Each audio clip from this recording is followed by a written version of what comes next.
100.7. Corruption has been laying out its findings with even more shocking revelations of millions of dollars worth of product are also unaccounted for. My colleague Masuk Bagba has been studying that particular brief report and joins me in the studio with details of this. First, Maxwell, let's start with the background to this particular committee's work. Well, we're told that in order to eradicate or reduce product losses at the Tema oil refinery to its barest minimum to enable to realize its potential, the Interim Management Committee, IMC, as part of its mandate, commenced investigations into product storage and transfer losses. And they go ahead to give us incidents of product storage and transfer losses that have so far been discovered in the process. And that's where the shocking revelations come in. Exactly. Some of them very recent. Let's start with the one on the 4th of September. Well, on the 4th of September, we had the disappearance of 105,927 liters of gas oil, which belongs to a BDC client.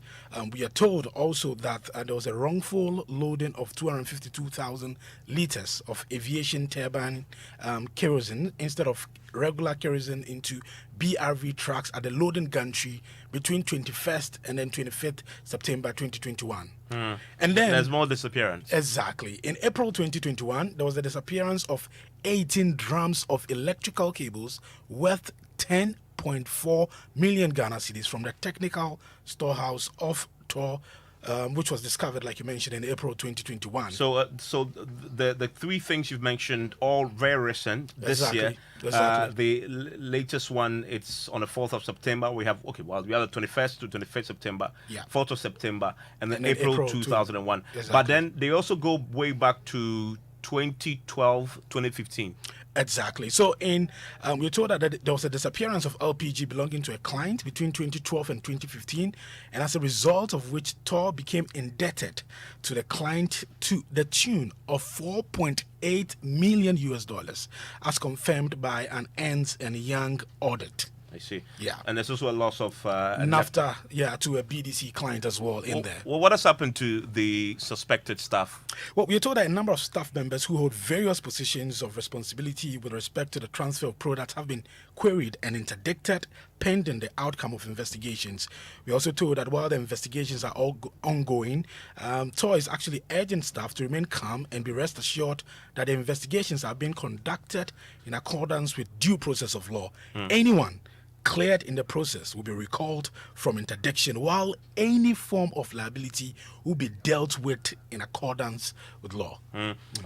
Marcel, thank you very much. I want to bring in right now the chairman of the Interim Management Committee that did this probe and put out the findings tonight. Norbert Anku joins us on the telephone line right now. Ms. Anku, thank you for your time here on Top Story. Hello, Ms. Anku. Good evening. Thank you for your time here on Top Story. So I wonder, how did you come by these very shocking revelations? Well, it wasn't that difficult to find out on all these revelations. For a while now, Tor has been grappling with what is known as product losses. Every business transaction that we undertake with our clients, be the BDCs, be the oil trading companies, results in some form of product loss or the other. And it has become very worrying because the costs associated with product losses, some of them are so huge, you probably don't know how big some of them are. We've just seen the ones that we can move beyond doubt. Well, we lost him there on the telephone line. We also have with us the Chief Executive Officer of the Chamber of Bulk Oil Distribution Companies, Mr. Senyor Hossi. Let's hope that his line is still active. Hello, Mr. Hossi. Hello, Evans. Yes, great to have you. Yeah, good evening. Good evening to your listeners. Okay, great. Stay with me. I just managed to get the chairman of the Interim Management Committee. They did the work, so I wanted to get in a bit more of the details of this. That's fine. I lost you, Mr. Anku. You were explaining how you discovered these significant shocking losses. Most of them through our normal line of duty. It wasn't like we intentionally went probing or any misconduct. It turned out to be things that we found out in our normal line of duty. And of course, we started asking questions, and it turns out that most of these losses are due to negligence on the part of some of our staff. To be honest with you, the situation in Tor is a very sad one indeed. And therefore, when we were made aware of the losses in the month of September, we thought that the only way by which we can bring some sanity to this company is to take some action. So immediately what we did was to identify who are likely to be culpable and ask them to step aside whilst we continue with some intensive investigations. So this is what is happening in Tor at the moment.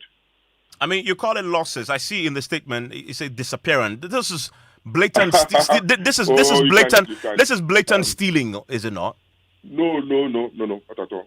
It's not Most stealing. of it is you bring your product, and when we are required to return the product to you, we find it short of what you brought in. Yeah, but so how does that happen? I bring you 2,000 liters, and then you bring me 1,000 liter. Where's the other 1,000? I mean, you call it disappearance. So How does that disappear? That's the question. Well, that's the question we've been grappling with, and that's why we've asked some of the staff to go home, give us reasons as to why and how these disappearances have occurred, and if you're not satisfied, we carry on with you. Because 105,000 liters, no joke. You have the logistics you need to carry that. It sounds near impossible for that not to be traced. It must involve a lot of conspiracy among several people to have that. That is very true, and that is why in our early days we find it a bit difficult to appreciate what can happen in the facility. But right now, I can assure you fully well that yes, that amount of fuel vanished. I can assure you very well that 252,000 liters of ATK was pumped into vessels that actually were meant for kerosene. That is for a fact. I can tell you for a fact that that many drums of electrical cables got lost in the plant. Yeah, I mean that one. These are not things that we are going to scratch our heads to write any formula on paper to establish whether they are true or not. These are facts. Yeah, I mean, so that one, 18 drums of electrical cables that were being kept in the technical storehouse of Tor worth 10.4 million vanished, disappear without a trace. How is that even possible? That's so huge in terms of cable. Absolutely. Somebody definitely. How did that happen? Who is responsible for this? So, like I keep saying, you need a battalion of men to be able to do this. You need a battalion of men to be able to do this. It's not like they took it to go do some job and they probably are not able to account for the quantities. No, the 14 drums got lost, vanished. This is the question that beats me, and I'm pretty sure most people listening will also be shocked. So you need trucks to come in to carry the 18 trucks, and cables are no joke, pretty heavy stuff. You're saying this big entity called Tor, nobody saw to blow the whistle until all the 18 drums disappeared before you went in to discover that it's gone. Yeah. So I probably cannot tell you everything on air because this whole thing is under investigation, okay? But we'll come to that. We'll get to know who are involved. No, but share with me at least what you know about. I don't think it's appropriate for me to tell you that these are the measures we are putting in place to be able to identify precisely those who did it and when they did it and how they did it. I can assure you that we are going to get to that. Okay, so stay with me. Just bear with me that we've made these revelations, and the assurance I'm giving you is that it is not like me issuing cables to you to go do some job, and then you probably use 100 meters and said it was 120 meters. No. These cables were being kept in the warehouse and used, and we had 14 drums or so vanishing. Stay with me, Ms. Uncle. I want to bring in the Chief Executive Officer of the Chamber of Bulk Oil Distribution Company, Senor Hosi. Some of their clients have fallen victim to this. Ms. Hosi, I mean, listening to this, the huge amounts involved, huge liters, 18 drums of electrical cables, pretty jaw-dropping stuff. I bet you're not surprised. Hello, Mr. Hosi. Hello, Mr. Hosi. Okay, I may have lost Senor Hosi there, but of course, as you may know, as one of the clans that lost 105,000 liters is a BDC at all, and we also have a $4.8 million worth of LPG belonging to another BDC client of theirs also going missing. Mr. Hosi, can you hear me? Yes, hello. Okay, great. I mean, I'm just wondering. You've seen this report that it was put out today by the Interim Management Committee. I'm listening to this, pretty shocked by it, but I bet you are not. Oh, absolutely not. We have quite an interesting industry, capable of running down an economy. So I'm not at all. I'm not at all. I mean, what you see the IMC doing, it's a remarkable job. I think it's been happening almost every time. And you see this happening mainly with the government-owned facilities. When you pump fuel out of the bus depot in Accra Plains to Akosombo, you'll not get the full fuel there. But when you pump water, it will get there perfectly. And the same thing, you always have product losses. At all, we have them at bus, but you don't have any such thing in the private depots. The private depots always will give you actually product gains. And these two institutions continue to be subsidized by the taxpayer, yet still they all charge commercial rates for their activities. TOR has the largest infrastructure. They are more than well positioned to really be a market driver as far as storage facilities and industry support is concerned. There's no reason why TOR should be in this current situation. And I really commend the IMC for such a remarkable job. It takes a certain measure of boldness to do what Mr. Anku and his team are actually doing. I saw it today and I was quite shocked if he was still really wanting to go the path. But we need men like that to really drive things and hopefully help us change what we have. Look at what's happened. How can we just pump fuel from TOR to another BDC and you have over 100,000 unaccounted for? And TOR itself is not in the fore of that knowledge. Where's the accountability? But the private sector entity, the one who's able to identify your gap. So it means that anybody who wants to play around TOR has a very open door policy to really play around TOR and the systems in there. You know, there's a need for us to have an honest conversation about the future of TOR. We are pumping billions of dollars into an entity which is TOR, through the TOR debt recovery levy, almost enough to actually even build a whole new refinery. And we as a country have not really got the right return for all that investment.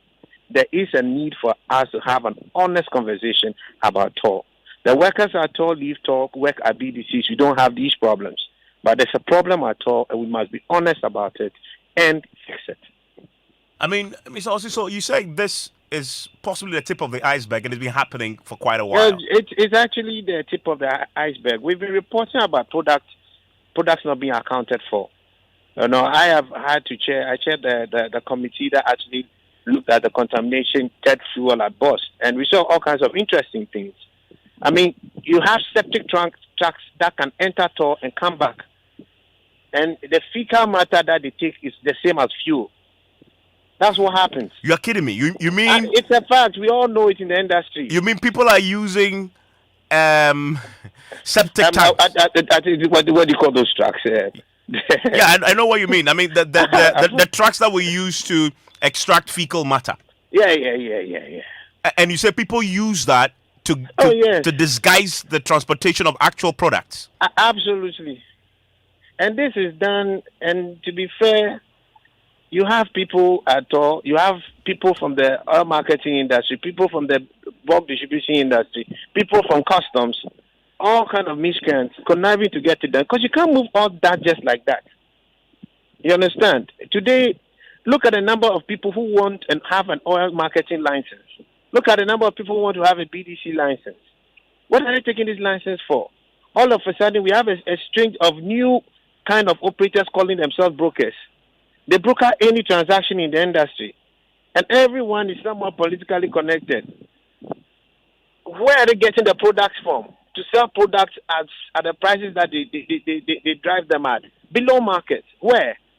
Because people are evading taxes. Because there are free stolen products we can get out of the government system. You won't get a single liter for free out of the private sector tanks, unless of course they themselves are actually getting their own cuts quietly. So it begs the But question: you won't get that happen. why are the BDCs then continuously storing stuff at the Tor and Bust?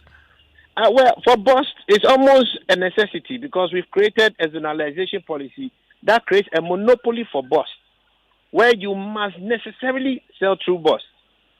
So Bust is in a monopolistic position due to policy, not because of market driven reasons. So yes, we will have to store there. Tor is a discretion. You don't have a need to store in Tor. But there are oil marketing companies, there are drivers, there are tank owners who prefer to operate out of Tor. If your car gets filled with less money at a filling station in your filling station A, and the filling station B, you realize that you get the exact thing, but the other one you get a bit more. Where will you go? Pretty obvious where you go.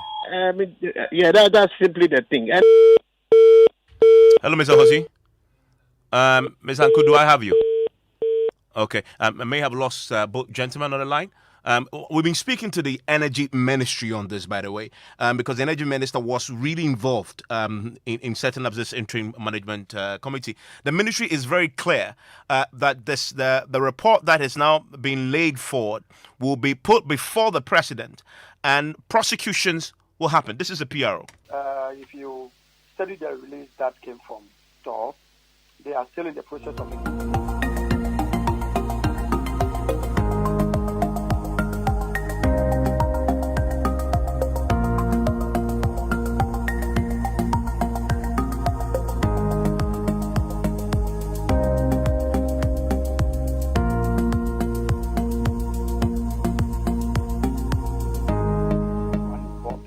If I say that, what I mean is so that we wouldn't find anybody, we can get explanations that will be befitting enough to let everybody go, and then find our money back.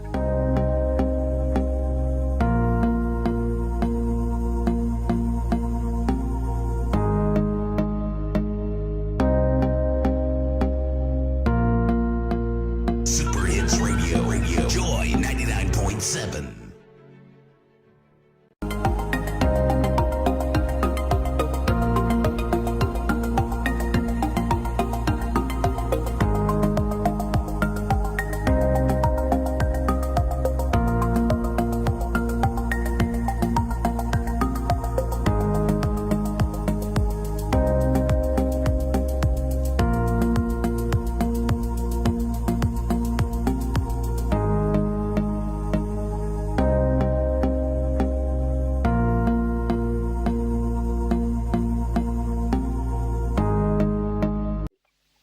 Any other way apart from the legal means. So whoever is involved, we hand it over to the appropriate institutions to handle and investigate, and then if there is a need for prosecution, it will be done.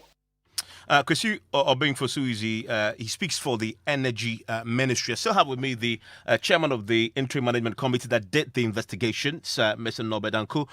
Senior Hosi is back on the line. But Mr. Anku, how many staff of TOR have you queried and interdicted on the back of these revelations? Hello, Mr. Anku.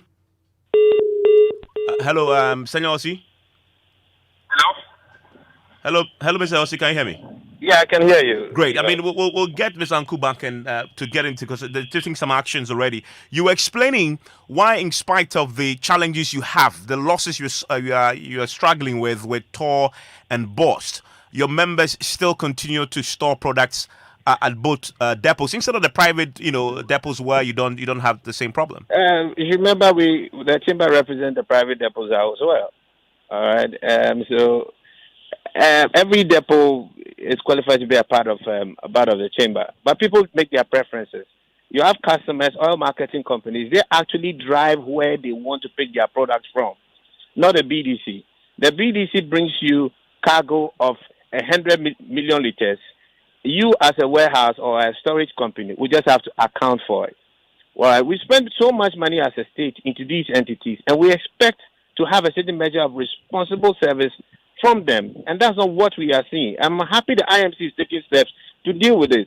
You see similar things happening at BOSS, and you can also see that Provincial is also under his leadership, is working hard to try and also deal with some of the accountability issues. But there's very little accountability.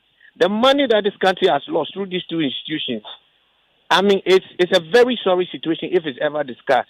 We are talking about billions of dollars that have been wasted through these two institutions. And to date, we do not have material returns from them. And I think that things must change. And I'm happy the IMC is taking that step. This is a criminal matter. It must be dealt with as such. And I just hope and pray that the many politicians across the divide that have all kinds of interests at all will let the IMC do their work. If you could do the work, you wouldn't have found the Tor in this current situation with an IMC. So please allow the IMC to do their work. And I'll extend it to BOSS as well. The accountability efforts that are being driven there, please, they should allow the gentleman to do his work. The politicians should leave our business alone and let's have honest work and policy making in this industry. Too much money is being lost for nothing. Billions of dollars. Senor, stay with me. I want to bring back Norbert Danku. Mr. Danku, I lost you earlier. I was asking you how many people have you interdicted and queried so far? Well, a number I cannot disclose at the moment because more is being added to the number. Yeah, but so far? In the order of about 15, 18. People. And are these senior management or middle level? It cuts across. Are these all people within Tor or some of these people are outside Tor? All within Tor. Okay. At the moment, all within Tor. Are you going to extend your work beyond because or you are operating on the assumption that this is happening exclusively within Tor? It will happen. Yes. Through our investigations, we'll try to find out who are the external collaborators. I believe strongly they are such collaborators, and we would get them out, one after the other. So people are being interdicted. What is the end game here? Are you looking at prosecutions? Because I heard there from the Energy Ministry. No, as a first stage, we'll do some investigations. The findings of those investigations would inform us on what next to do.